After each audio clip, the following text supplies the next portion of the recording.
雖然立咗秋都好耐啦，天氣依然都仲好熱啊。今日就同大家分享一個夏秋交接都適合飲嘅沙葛湯啦。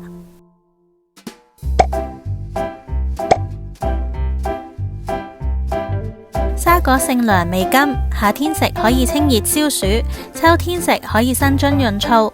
通常用嚟舒緩熱氣引致嘅咽喉腫痛、發熱感冒，對於陰虛血虛引致嘅潮熱盜汗都有幫助㗎。而西方亦有研究指出，沙葛可以促進心臟健康、抗氧化同埋幫助腸道暢通㗎。我哋而家睇下今日呢一個湯有咩材料先啦。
嗨，多謝你哋睇我呢條片啊！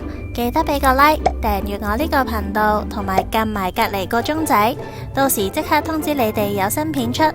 我嘅 Facebook 同埋 Instagram 仲有其他分享㗎，再唔係都可以去重溫住我之前啲片先啦。我哋下次見，拜。